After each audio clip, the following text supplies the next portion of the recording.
अस्सलाम वालेकुम। Live with Adil Shahzeb के साथ मैं हूं आपका मेजबान। मुल्क की सियासत में रूठना मनाना कोई नई बात नहीं है। माजी के हर दौर में और दौरे हुकूमत में ऐसा ही होता है, लेकिन मौजूदा दौर में नून लीग को ऐसे वक्त में अपने सबसे अहम इत्तेहादी पीपल्स पार्टी की नाराजगी का सामना करना पड़ा जब उन्हें बजट मंजूर कराने के लिए पीपल्स पार्टी की भरपूर सपोर्ट की जरूरत थी। नून लीग और पीपल्स पार्टी के दरमियान बहुत से मामलों पर इख्तिलाफात मौजूद हैं और गाहे बगाहे दोनों जानिब से इसका इजहार भी किया जाता रहा, लेकिन इसके साथ साथ एक दूसरे को मनाने के इकदाम भी करते रहे हैं। इदारों की निजकारी का मामला हो, हतक इज्जत बिल का मामला हो, विफाकी बजट का मसला हो, पंजाब के बजट का, नून लीग और पीपल्स पार्टी के दरमियान नाराजी का माहौल हमें नजर आया। एक हफ्ता पहले विफाकी बजट के मौके पर कौमी असम्बली के इजलास से पीपल्स पार्टी के अरकान ने इजलास का बायकॉट कर दिया और तमाम अरकान से ईवान से बाहर निकल आए।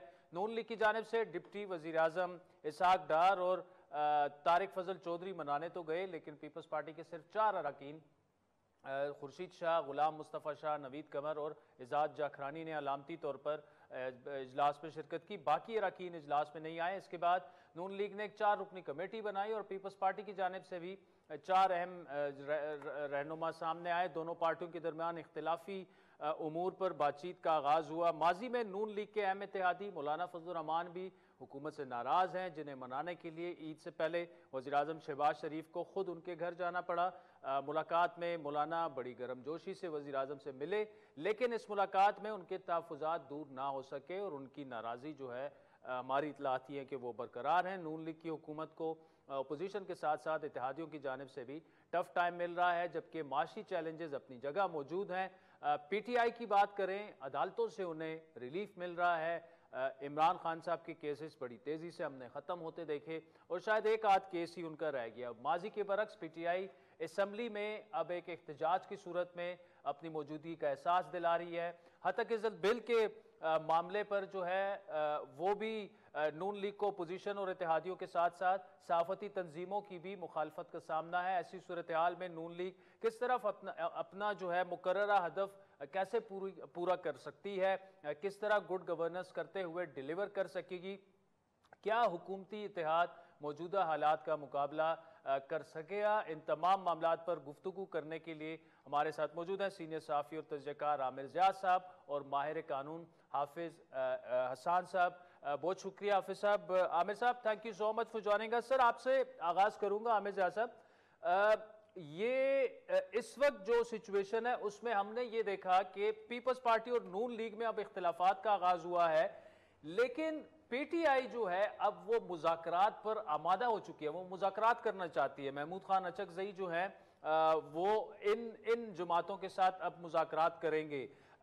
कैसी सिचुएशन सियासी तौर पर आप डिवेलप होती देख रहे हैं? जी आदिल, सूरत हाल ये है कि पाकिस्तान पीपल्स पार्टी और नून लीग की अगर हम शुरू में बात करें तो ये दोनों जमातें जो हैं मतलब मजबूरी का सौदा है।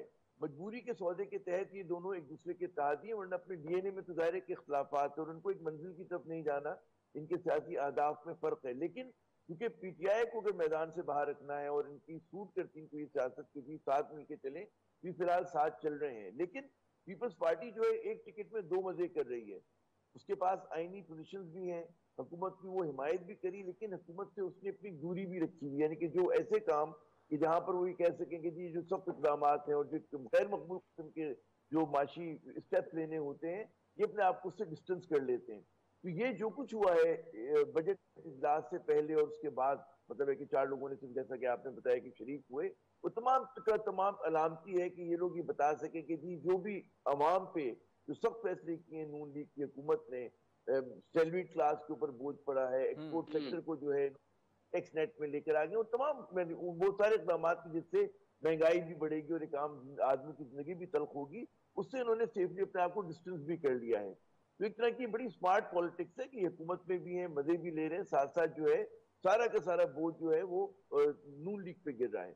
अब जहां तक बात हुई PTI की मुज़ाकरात की करने की बात, मैं समझता हूँ कि PTI अगर अलामती तौर पर सियासी जमातों से मुज़ाकरात कर भी ले, फर्ज करें, तो इनके जो ताले की कुंजी है वो नून लीग और पीपल्स पार्टी के पास नहीं है। जब तक PTI अपने मामला सुलझा लेती एस्टेब्लिशमेंट के साथ, उस वक्त तक PTI के लिए जो है खुला मैदान नहीं मिलेगा उसको सियासत करने के लिए। और जाहिर है कि हम और आप बिल्कुल गवाह हैं इस बात के कि जो एस्टेब्लिशमेंट है वो 9 मई को भुलाने के लिए तैयार नहीं है, उसको माफ करने के लिए तैयार नहीं है। तो वहां पर खलीज बहुत बढ़ गई है। और फिर कुछ पीटीआई के नादान दोस्त ऐसे हैं, वो ये मैं नहीं कह रहा कि पार्टी की वो पॉलिसी के ऊपर अमल पैरा होते हैं, लेकिन सोशल मीडिया में जो कुछ उनके पैगाम जा रहे होते हैं, खुद उनके रहनुमाओं के भी उससे बजाय कि चीजें सर्द हो रही हो, उसमें मजीद गर्मी आ जाती है और मजीद जो है वो खलीज बढ़ जाती है। तो पीटीआई को भी नजरसानी की जरूरत है और इसी तरह एस्टेब्लिशमेंट को भी नजरसानी की जरूरत है कि मुल्क की मकबूल जमात है उसके साथ किस हद तक जो है मतलब है कि कहीं ना कहीं आकर सेटलमेंट करना पड़ेगा, करना चाहिए उसूली तौर पर, चाहे किसी नून लीग के साथ किया, पीपल्स पार्टी के साथ माजी में। बड़ा अहम नुक्ता है। हाफिज साहब ये बताइएगा कि आमिर साहब ने सियासी तज्जिया किया, हमने देखा पिछले 6 से 8 वीक में बड़ी तेज़ी से इमरान खान साहब की जो कानूनी पेचीदगियाँ हैं, जो मुश्किलात हैं, वो तेज़ी से ख़त्म होती हमें नज़र आई। अब आई थिंक कि एक इद्दत वाला केस शायद रह गया है, जिसमें भी आपसे जानना चाहेंगे क्या मुस्तकबिल करीब में उन्हें हम कम अज़ कम रिहा होते देख सकते हैं कानूनी स्पीकिंग, लीगली? बिस्मिल्लाहिर्रहमानिर्रहीम। आदिल, आपका शुक्रिया। एक तो चीज़ बड़ी वाज़े इन सारी प्रोसीडिंग्स के अंदर आई है कि एक ऐसी इस्लामाबाद हाई कोर्ट जिसके ऊपर आपने देखा कि बहुत ज़्यादा क्रिटिसिज्म भी किया गया और बहुत ज़्यादा चीफ जस्टिस जो हैं उनको यहाँ तक कहा गया कि आप उसको रिज़ाइन दें, लेकिन उसी चीफ जस्टिस का जो बेंच है वो बार बार जो है जो भी मामला इस वक्त जा रहा है फॉर्मर प्राइम मिनिस्टर का, उसके अंदर उन्हें रिलीफ मिल रहा है। और वो रिलीफ स्टार्ट होता है जब आपको याद होगा कि 3 साल की सज़ा दी थी जो एडिशनल सेशन जज दिलावर थे, और उनकी भी जब आई थी सस्पेंशन ऑफ सेंटेंस आई थी तो उस वक्त भी जस्टिस आमिर फ़ारूक साहब ने उन्हें उस सज़ा को सस्पेंड किया। उसके बाद जब आपकी ये नैब की जो बेल्स गई उसके अंदर भी उन्हें रिलीफ दिया गया। और अभी रिसेंटली आपने देखा कि साइफ़र का भी जब मामला आया तो ना सिर्फ उसके अंदर जो है एक्विटल जो है उसके ऑर्डर कर दिए गए और जो नैब की उसके स्पेशल कोर्ट की जजमेंट है उसको सेट असाइड कर दिया गया। तो मोर ओवर ये है कि इस्लामाबाद हाई कोर्ट के अंदर जितने भी मामले फॉर्मर प्राइम मिनिस्टर के आए हैं उन्हें वहाँ से एक रिलीफ मिला है और सिर्फ एक ही ऐसा केस रह गया है और वो है आपका जो इद्दत वाला जो है, और उसके अंदर भी इस्लामाबाद हाई कोर्ट ने डायरेक्शन दे दी गई है कि उसे 10 दिन के अंदर आप सस्पेंशन को डिसाइड करें और अगले 15 दिन के अंदर जो है वो आप उसकी मेन अपील को डिसाइड करें। तो उसके अंदर भी ये चूँकि वो रेफरेंस आया था हाई कोर्ट की तरफ आया था कि चूँकि एक जज साहब ने फैसला सुनाने से माजरत कर ली थी और उसको इस्लामाबाद हाई कोर्ट ने फॉरवर्ड कर दिया है किसी दूसरे जज साहब की तरफ और उसका फ़ैसला कर देंगे।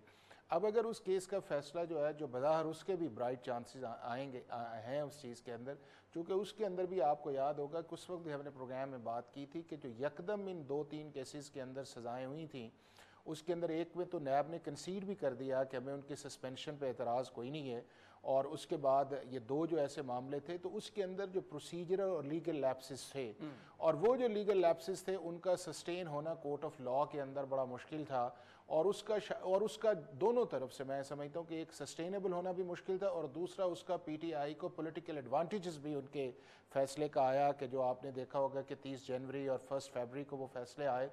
तो अब उसके अंदर ये है कि अगर वो किसी और केस के अंदर अरेस्ट नहीं किया जाता है या किसी और केस के अंदर जो ऑलरेडी उनके ऊपर कई केसेस हैं उसके अंदर उनकी गिरफ्तारी जो अगर किसी और केस के अंदर नहीं डाली जाती तो इद्दत के केस के बाद अगर जो सेशन जज है उस केस को एक्विट कर देते हैं जो नीचे से जजमेंट आई है तो वो बाहर आ जाएंगे। लेकिन आदिल एक चीज़ जो इम्पोर्टेंट मैं समझता हूँ इस सारी एक्सरसाइज के अंदर है कि प्रॉब्लम जो था वो पीटीआई की पॉलिटिकल स्ट्रेटजी के अंदर था और दूसरा जो इसके अंदर मैं समझता हूँ कि बहुत बड़ा फेलियर प्रोसिक्यूशन का आया है कि 3 केसेस तो ऐसे इंपॉर्टेंट हैं कि जिसके अंदर प्रोसिक्यूशन के पास बड़ा मवाद था। एक नंबर 1 आपका ये जो साइफर वाला मामला है, नंबर 2 जो है आपका 190 मिलियन पाउंड्स वाला मामला है, उसके अंदर जो मिस यूज़ ऑफ अथॉरिटी या miss use of cabinet process meeting है वो एक बड़ा इंपॉर्टेंट एलिमेंट है, लेकिन उसके अंदर भी इस्लामाबाद हाई कोर्ट के अंदर उन्हें बेल मिल गई। और तीसरा जो था वो तोशाखाना वाला था जिसके अंदर फिर प्रोसिक्यूशन जो है वो प्रॉपर तरीके से नहीं आई और उस जजमेंट को सस्पेंड हुआ। आमिर जाद साहब, हाफिज हसान साहब हमारे साथ मौजूद रहेगा। नाज़रीन, ब्रेक के बाद आपसे दोबारा मुलाकात होगी।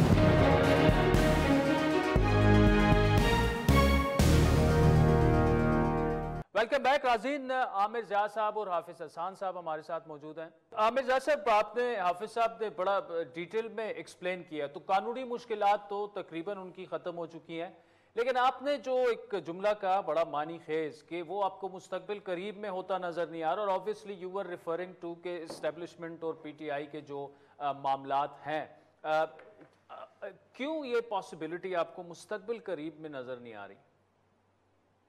देखिए उसकी वजह ये है कि जिस कहते हैं ना खलीज जितनी बढ़ चुकी है और जो अभी तक पब्लिक पोस्चरिंग है, चाहे वो पीटीआई की जानिब से हो चाहे एस्टेब्लिशमेंट की जानिब से हो, वो कम से कम उसमें नजर ये आता है कि जनाब वो अपनी जो भी पोजीशंस है उसको होल्ड कर रही हैं। पीटीआई जो है उसी तरह से जारहाना मूड में है, और जो बार बार जब भी फॉर्मेशन कमांडर्स की मीटिंग होती है, कोर कमांडर की मीटिंग होती है, उसके बाद जो बयान आता है डिजिटल दहशतगर्दी के खिलाफ आता है, वो इस बात पर आता है कि जी 9 मई के वाकयात को हम भुलाएंगे नहीं, तो इंडिकेट ये कर रहा है कि जनाब दोनों तरफ जो है वो अपनी सख्त पोजीशन पर कायम है। अच्छा, मैं नहीं समझता कि इमरान खान की कभी भी जो है वो बहुत बड़ी किस्म की लीगल मुश्किलात नहीं थी। केसेस की नौयत अगर आप देखें इस मुल्क में, मतलब है लोगों पे अरबों रुपए के करप्शन के केसेस थे और वो एकदम खत्म हो गए, उसके मुकाबले में इनके केसेस के ऊपर जो मालियत का वो है वो तो बहुत छोटा है। मतलब है एक कहते हैं ना बेकरी, और बेकरी चोरी का एक तरफ इल्जाम है और एक तरफ जो है पेस्ट्री चोरी का इल्जाम है।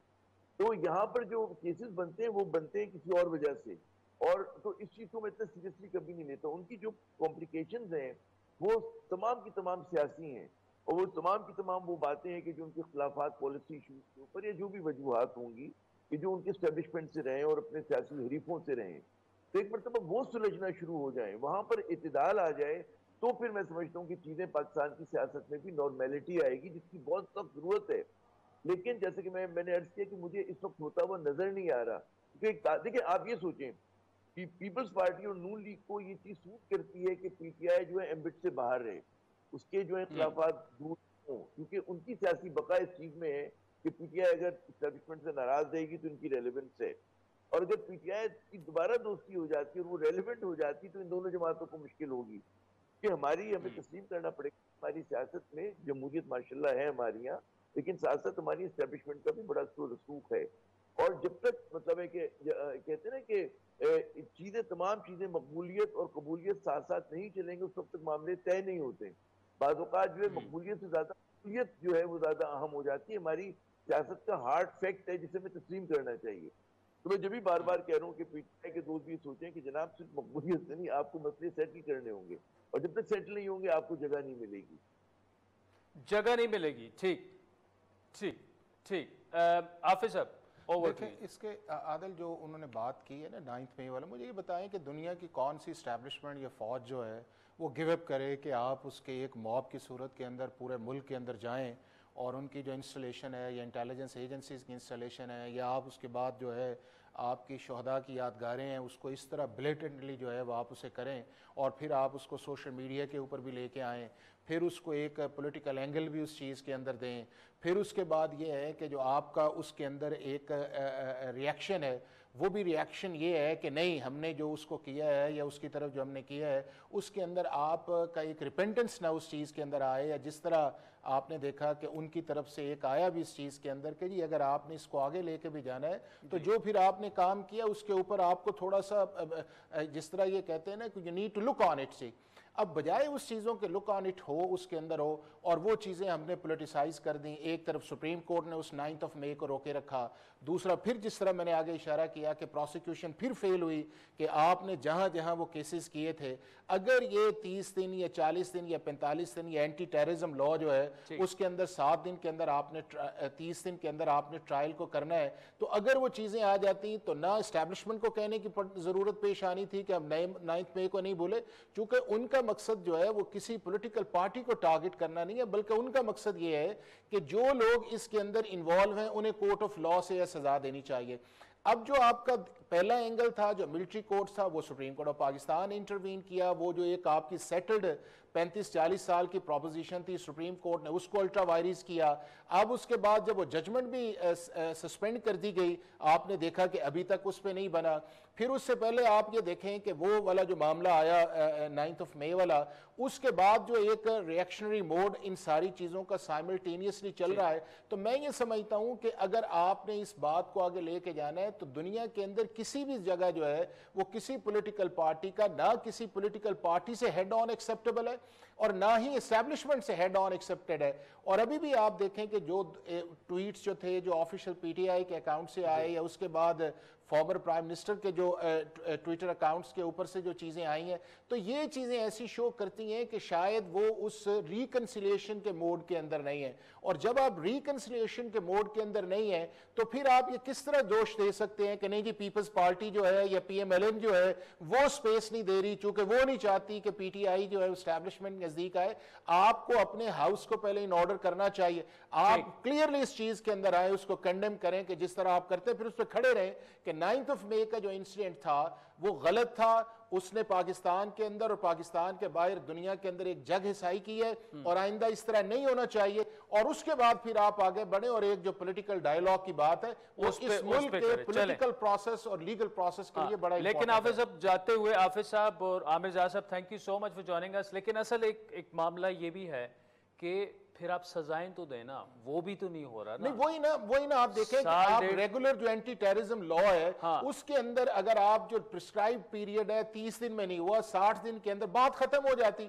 अब वहां के ऊपर जो है ना आपके चलान आगे जा रहे हैं ना एविडेंस आगे जा रही है, तो उससे वो क्वेश्चन उठते। और मेरा ख्याल है कि ये थिंक ओवर टाइम भी है पाकिस्तान के क्रिमिनल जस्टिस सिस्टम के अंदर कि एक आउटडेटेड प्रोसीजरल निजाम हमने कैरी किया हुआ है और उसके पीछे आप देखें कि एक अगर स्टेट इंस्टीट्यूशन के खिलाफ अगर ये जुर्म हुआ है और उसके अंदर ट्रायल नहीं हो रहा तो हमारा क्या फेलियर है जिसको एड्रेस करने की जरूरत है। हाफिज हसन साहब, आमिर जाद साहब, thank you so much for joining us. Rajeev वक्त चाहता है एक ब्रेक का, जिसके बाद मुल्क की मईशत की बात करेंगे। हमारे साथ रहिए।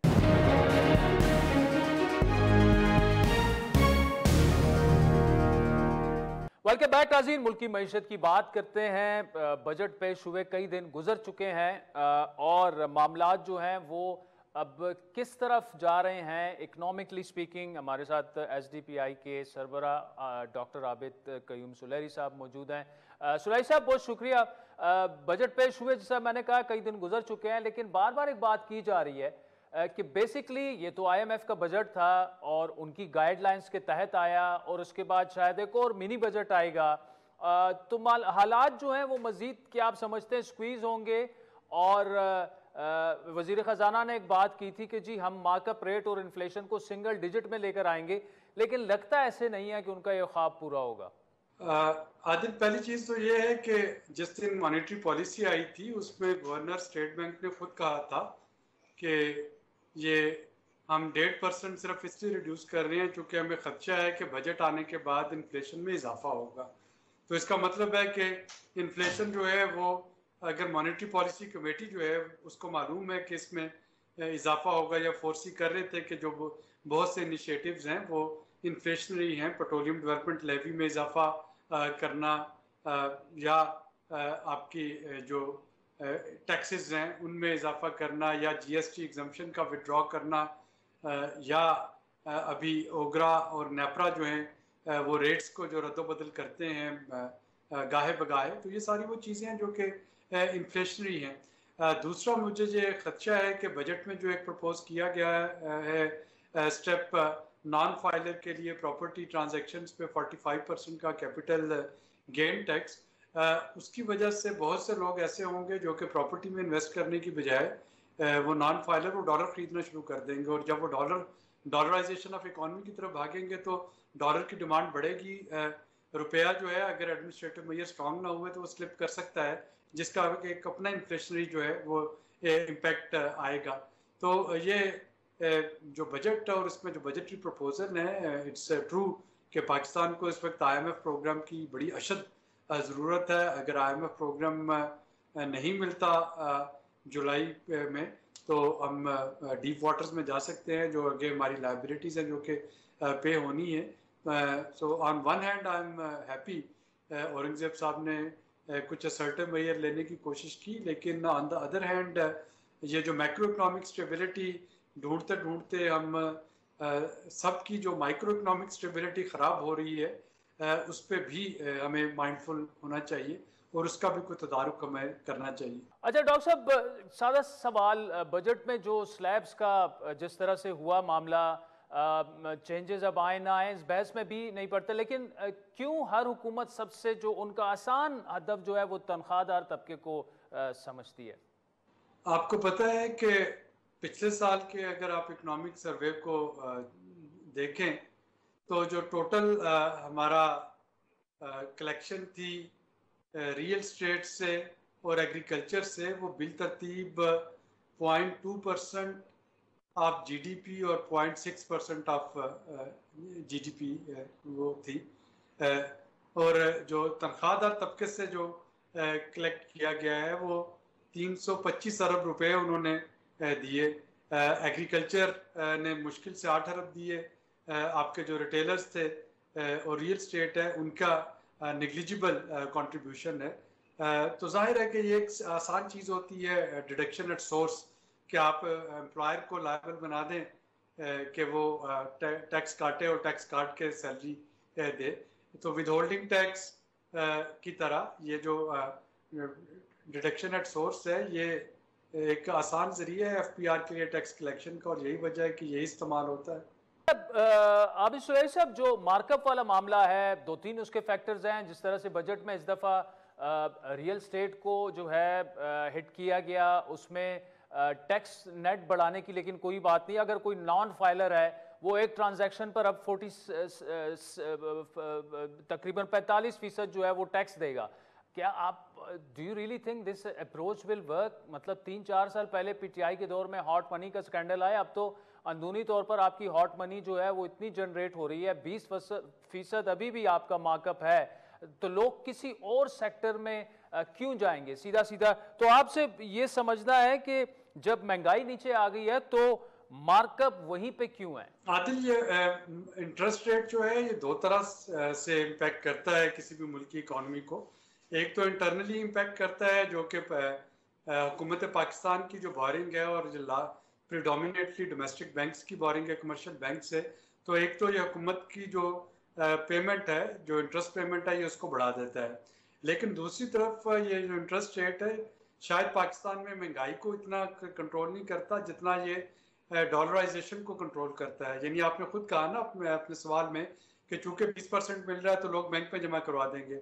अगर 20% नहीं मिलता तो लोग क्या करेंगे, जाकर डॉलर की लाइन में लग जाएंगे और डॉलर ब्लैक में खरीद रहे होंगे, क्योंकि उनको पता है कि बैंक भी इंटरेस्ट नहीं दे रहा, प्रॉपर्टी में भी इन्वेस्ट नहीं कर सकते, तो वो तीसरी जगह तो कोई ऐसी है नहीं, तो फिर वो जाएंगे जाकर डॉलर खरीदेंगे और डॉलर ब्लैक में मिलेगा या ग्रे मार्केट में मिलेगा। डॉक्टर साहब, बजट तो बना ही आईएमएफ की गाइडलाइन से है, हमें सिर्फ बेल आउट चाहिए, फिलहाल लॉन्ग टर्म का होगा। एक और मिनी बजट इसके बाद आता देख रहे हैं आप? मिनी बजट तो आदिल हर 2 महीने के बाद बिजली के रेट्स रिवाइज होते हैं, जो फ्यूल एडजस्टमेंट सरचार्जेस की फ्यूल एडजस्टमेंट की शक्ल में हर 15 दिन के बाद पेट्रोल या डीजल की कीमत जो है वो उसमें उतार चढ़ाव आता है इंटरनेशनल मार्केट के साथ रिलेट करने के लिए। हर 2 महीने के बाद मॉनेटरी पॉलिसी कमेटी जो है वो बैठती है। तो ये मिनी बजट जो है ये तो अब हमारी ज़िंदगी का हिस्सा बन गए हैं। लेकिन आईएमएफ को खुश करना इसलिए ज़रूरी था कि आप थोड़ा सा नंबर्स की तरफ देखिए। जो बजट के नंबर्स थे जो वज़ीर ख़जाना ने पेश किए थे, तो जो सूबों को उनका हिस्सा देने के बाद जो वफाक के पास टोटल बचता है वो है 10.3 ट्रिलियन रुपीज़। और उन 10.3 ट्रिलियन रुपीज़ में से जो सूद की अदायगी है वो है 9.7 ट्रिलियन रुपीज़। तो सादा ज़ुबान में मैं बात करूं तो 10.25 रुपये आपकी जेब में है और 10.25 रुपये आपने सूद की अदायगी करनी है। उसके बाद आपने 2.25 रुपये जो है वो डिफेंस के लिए खर्चने हैं। फिर आपने 2.25 रुपये जो है वो पेंशन और तनख्वाहों के लिए खर्चने हैं। फिर आपके पास 1.5 रुपये की पीएसडीपी भी है। तो आपके पास तो इतने पैसे भी नहीं थे कि आप अपना कर्जा ही चुका सकते। तो इसका मतलब है कि बाकी हर चीज़ के लिए आपको कर्जा लेना है, और जब आप कर्जा लेंगे तो उस कर्जे को वापस करने के लिए अगले साल दोबारा से आपको कर्जा लेना पड़ेगा। तो ये एक विशेष साइकिल है जिसमें कि इस वक्त हम स्टक हैं। तो उसमें आईएमएफ अगर हमारे पास ना हो तो जो पिछले साल की सूरत हाल थी हम उसी सूरत हाल में हम डिफॉल्ट कर जाएंगे। और उसके लिए ये बजट अच्छा है या बुरा है, जो भी इसमें इम्पैक्ट वो दिए गए थे मैयस, उनको फाइन ट्यूनिंग तो की जा सकती है। तो आबिद कयूम सुलैही साहब, thank you so much for joining अस। हाजिर वक्त तो चाहता है एक ब्रेक का, जिसके बाद पाकिस्तान की डोमेस्टिक क्रिकेट की बात करेंगे, बड़ी तफसील से करेंगे। हमारे साथ रहिएगा।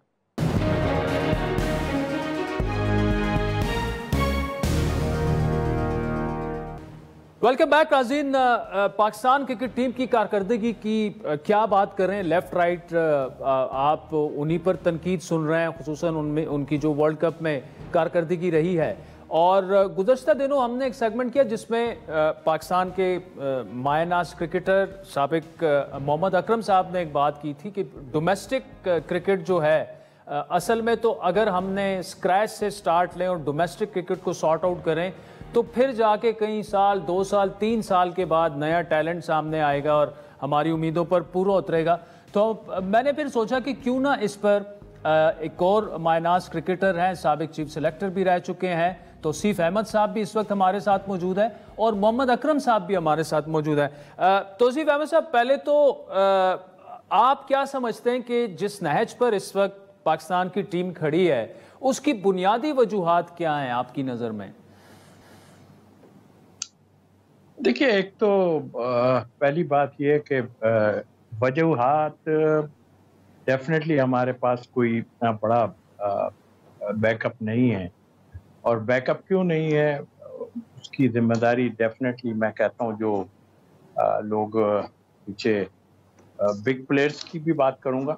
जाहिर है हमारे यहाँ कप्तान का जो है बड़ा किरदार होता है, चाहे खान साहब के टाइम से ले लें या अब तक ले लें। जो भी सिलेक्शन कमेटी आती है वो कप्तान और कोच से बात करती है।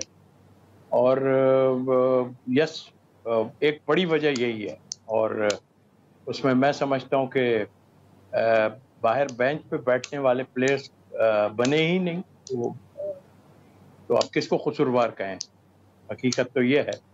तो मुझे तो यही वजह दिखाई देती है कि लोगों ने चाहे कोई भी टीम आई हो, हल्की टीम आई हो, मगर बैठने के लिए कोई भी तैयार नहीं होता। क्योंकि आपने खुद बताया मैं भी पार्ट रहा हूँ सिलेक्शन कमेटी का, कोई 5 चेयरमैनों के उसमें हूँ। तो एक बड़ी वजूहत तो यही, जब उनको कहा जाता है कि आप लोग रेस्ट कर लो थोड़ा सा और वो तैयार ही नहीं होते, क्या करें उसकी। ठीक, मुझे मोहम्मद अकरम साहब, जो एक फैसले पर काफ़ी बाकी भी तनकीद होती रहती है, लेकिन एक फैसला कि आप 2-3 मतलब रिटायर क्रिकेटर्स को भी वापस कि जी ये आके हमें जिताएंगे, ये कितना वैलिड क्रिटिसिज्म है? देखो, सिंपल चीज़ है, जैसे अभी तौसीफ भाई ने भी मेंशन किया, आपको मशवरा किया जाता है लेकिन आपके पास बेंच स्ट्रेंथ उस तरह की बन नहीं पाई। और मैंने पिछले प्रोग्राम में भी आपसे कहा था कि इस तरह की चीजें उस वक्त आती हैं जब आप हारने से डरते हैं। तो आपकी कोशिश होती है कि किसी तरह फलां को भी बुला लो, फलां को भी बुला लो। जिस वजह से इन्होंने मेरे ख्याल 2 रिटायर क्रिकेटर्स की मिन्नत करके उन्हें वापस बुलाया। ये एक अच्छा मैसेज नहीं दिया इन्होंने कि जो लोग डोमेस्टिक क्रिकेट में परफॉर्म कर रहे हैं और जो ऑनेस्टी से खेलना चाहते हैं उनको साइड पे करके आप उन लोगों को वापस ले आते हो जिन्होंने कहा कि हमें नहीं जरूरत पाकिस्तान की क्रिकेट की, हम लीगों में खुश हैं या इधर उधर खुश हैं, और फिर आप उनको वापस लाएं। तो ये जनरली एक डोमेस्टिक क्रिकेट को आप अच्छा मैसेज नहीं दे रहे। तो डोमेस्टिक क्रिकेट की एक वेटेज होनी चाहिए कि वहां पे जो परफॉर्म करेगा उसको चांस मिलेगा, चाहे वो कोई भी हो, कप्तान, कोच, चीफ सेलेक्टर, ये सारे अपनी अपनी जगह कोशिश तो कर रहे होते हैं, लेकिन इसमें एक प्रोसेस को फॉलो करना बड़ा जरूरी होता है। हम लोग प्रोसेस को फॉलो नहीं करते हैं, हम शॉर्टकट्स ढूंढ रहे होते हैं, तो जिसकी वजह से आपको रिजल्ट सामने नजर आ रहे हैं। इसमें जैसे मैंने उस दिन मेंशन किया, अमेरिका में जो क्रिकेट हो रही है इसमें सिर्फ टीम को ब्लेम करना भी काफी नहीं है। मैं उन पिचों को, आईसीसी को, कि इतना हल्का टूर्नामेंट हो रहा है जिसमें कोई इंटरेस्ट नहीं है कि 100 पे टीम हो रही है, 70 पे हो रही है। ये सारी चीजें आपको देखनी पड़ेंगी बिफोर कि हम सिर्फ टीम के चंद लड़कों को क्रिटिसाइज करें या मैनेजमेंट को। जब भी कोई चीज खत्म होती है आप हमेशा देखते हो चीफ सेलेक्टर या सिलेक्शन कमेटी उड़ जाती है, हेड कोच उड़ जाता है, कप्तान पे क्रिटिसिज्म आ जाता है, लेकिन हम कभी भी कोर इश्यूज की तरफ नहीं देख रहे होते कि ये सारी चीजें हुई कैसे, इनको लाया कौन। ठीक है, वो लोग वहीं पे बैठे रहते हैं और जिनको लाए हैं दुनिया में अगर आप कहीं पे अप्लाई करें जॉब के लिए तो वो आपको ना कुछ 6 इंटरव्यू से गुजरना पड़ता है, उसके बाद वो डिसाइड करते हैं और फिर आपको वो पूरी अथॉरिटी देते हैं, आपको फैसिलिटेट करते हैं। तो मेरा नहीं ख्याल यहाँ पे गैरी कर्स्टन आया तो उसे भी कोई पता हो कि वो 6 महीने के लिए आया या 1 महीने के लिए आया। तो ये सारी चीजें उसका एक हिस्सा है कि हम किसी वो क्या उसे कहते हैं, किसी प्रोसेस पे बिलीव नहीं करते, शॉर्टकट्स पे बिलीव करते हैं। एक हफ्ता पहले आपका जैसे कहा कि कोच आ गया, 2 हफ्ते पहले या 2 महीने पहले आपने कप्तान चेंज कर दिया, तो इस तरह ये काम चलते नहीं। किसी चीज की जब तक कंटिन्यूटी नहीं होगी, आप प्रोसेस के थ्रू नहीं आएंगे, 2 years plan, 3 years plan, 5 years plan, तो ये फिर इस तरह की हमें बार बार चीजें देखनी पड़ेंगी। टीवी वाले भी उड़ाते रहेंगे, क्रिकेटर्स भी उड़ाते रहेंगे।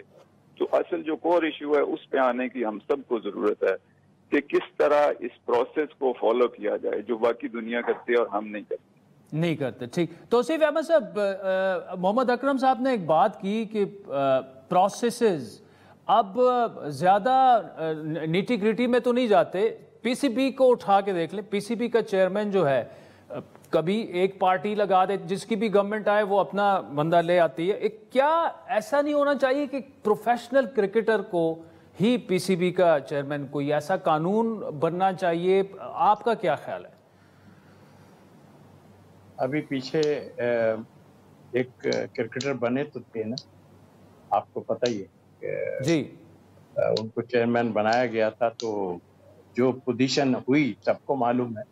ये पूरा जो बात कर रहा है ना अकरम, ये पूरा प्रोसेस ही ऐसा है। और अभी फिल वक्त मुझे ये इतनी जल्दी, एक्चुअल तो टीम है ना, अब ये ऊपर मैनेजमेंट में या सिलेक्शन कमेटी में आप किसी को भी हटा लें, आपके पास बैकअप नहीं है ना, तो आप कोई भी आ जाएगा, कुछ नहीं कर सकता आपका। और इसीलिए मैं उस पर जोर दे रहा हूँ कि बैकअप रखने की कोशिश ही नहीं, यही एक वजूहत है। और जो प्रोसेस की बात करें, यस, और अभी हमें वाकई टाइम बहुत लगेगा। अगर हम, मेरा ख्याल तो बिल्कुल स्टार्ट करेंगे शुरू से, अगर कुछ हमें करना है, उसके लिए आपको पता है बहुत सी चीजें पे करनी पड़ेंगी और आप इससे भी बुरी तरह हार सकते हैं। और जहाँ तक सिलेक्शन की बात की है, देखिए सिलेक्शन कमेटी तो आपको चांस देती है ना, फिर सिलेक्शन कमेटी, जैसे अकरम कह रहे हैं, सिलेक्शन कमेटी क्यों हटती है या कप्तान क्यों हटता है, ये इन पे क्यों मुसीबत आती, बाकी प्लेयर्स पे क्यों नहीं आती? और प्लेयर्स पे आएगी भी नहीं, इसलिए नहीं आएगी कि प्लेयर है ही नहीं हमारे पास, पीछे घूम फिर के वही सब आ जाते हैं। तो ये ठीक करना इतना आसान नहीं है, हो सकता है, बट इसमें बहुत टाइम आपको लगेगा। और फिर दूसरी बात, ये जो अभी हमारी बिल्कुल ये जो अमेरिका में हो रहा है, ये मैं समझता हूँ कि आईसीसी की बहुत ही ज्यादती है। और ये कुरा हमारा और इंडिया का एक साथ खुलता कैसे है? मुझे अकरम बता दे कि क्या वजह है कि हम साथ ही क्यों आते हैं? वो तो अपना माल बना रहा है ना, आईसीसी तो माल बना रहा है अपना, है, और वो जो है उसको फिक्र ही नहीं है कोई कि कुछ भी होता रहे।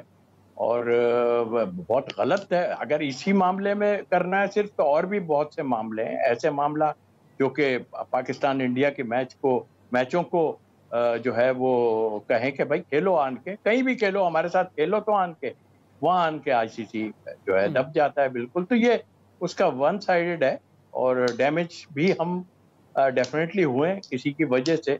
और जैसा अभी पिचेस के बारे में बात का, ये कोई मतलब टूर्नामेंट हो रहा है, नजर आ रहा है कि क्या हो रहा है। बड़े से बड़ा प्लेयर जो है वो नहीं खेल पा रहा, गेंद कहीं, बॉलर कहीं गेंद करता है, उसको खुद नहीं पता गेंद जाएगी किधर। तो आई थिंक ये सारी चीजें हैं। मेरा ख्याल है कि आईसीसी तो है ही कसूरवार, लेकिन हम इसलिए है कि हमने 15 की साइड जो है वो सही सिलेक्ट नहीं की थी हमने, ऑनेस्टली। 3 विकेट कीपर आपके, चलिए वो जो हम अकरम बात कर रहे हैं, 3 प्लेयर तो आपके कंफर्म ही थे, 12 लिए आपने, 3 तो थे, उनको तो आप तरले वाली बात की ना, 2 तो वो और 1 उस्मान, उसको भी 100% भाई वो समझे भाई आ जाओ, तुम आ जाओ, तुम्हें मिलेगा। उसको बेचारी की वहां की क्रिकेट भी अब खिलाते रहे ना उसको वहां से तो बेघर कर दिया है। तो ये तो गलत बात है। तो 13 प्लेयर हमने सेलेक्ट किए, 12 सेलेक्ट किए और 3 तो वैसे ही आने ही थे वो। और जब आने थे तो आप देख लें कि आने में 3 विकेट कीपर क्या हुआ। और तौसीफ साहब इसमें मामला ये भी है ना, 13 में भी हम 6 या 7 तो ओपनर्स अपने लेके गए। मोहम्मद अकरम साहब, तौसीफ साहब ने आपसे एक सवाल पूछा, अगर आप रिस्पॉन्ड करना चाहें क्लोजिंग से पहले भी। जी मैं सुन रहा था, तौसीफ भाई ने ये पूछा है कि पाकिस्तान और इंडिया का पूरा क्यों निकलता है, तो उसके लिए मेरा जवाब ये है, जो मेरी समझ में आता है कि किसी भी वर्ल्ड कप की जो जीनत बनती है पाकिस्तान और इंडिया की टीमें ही बनती हैं। जितनी भी हाइप क्रिएट होती है वो पाकिस्तान और इंडिया की वजह से होती है।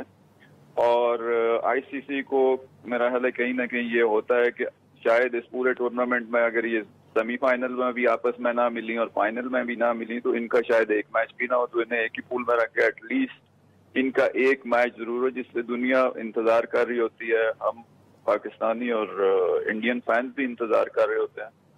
तो उसमें खैर पर्सनली मुझे कोई बुराई नहीं लगती, हाइप क्रिएट करनी चाहिए। हम पीएसएल में भी करने की कोशिश करते हैं, इसी तरह दुनिया भर में वर्ल्ड कप की हाइप क्रिएट करने के लिए। इसमें कोई ऐसा नहीं है जिसमें ऑस्ट्रेलिया और इंग्लैंड आपस में मद्दे मुकाबल हो तो भी दुनिया देखती है और पाकिस्तान और इंडिया हो तो भी देखती है। तो ये एक हिस्सा है। लेकिन बाकी जो चीजें तौसीफ भाई कह रहे हैं वो ये बात वहीं पे आ जाती है कि प्रोसेस और कंटिन्यूटी और एक सिस्टम का। लाजमी नहीं है कि आपका चेयरमैन कोई टेस्ट क्रिकेटर ही हो, एक अच्छा एडमिनिस्ट्रेटर चेयरमैन हो सकता है, लेकिन मेरे हिसाब से चेयरमैन के एडवाइजर कौन होते हैं वो बहुत इंपॉर्टेंट होता है। चेयरमैन तो कोई भी बिजनेस प्लान लेके आ सकता है, बाकी एडमिनिस्ट्रेटिव चीजें कर सकता है, लेकिन दुनिया भर में मैंने जितने भी देखे हैं जो नॉन क्रिकेटर्स आए हैं एज चेयरमैन, उन्होंने अपने एडवाइजर्स बहुत तगड़े रखे हैं।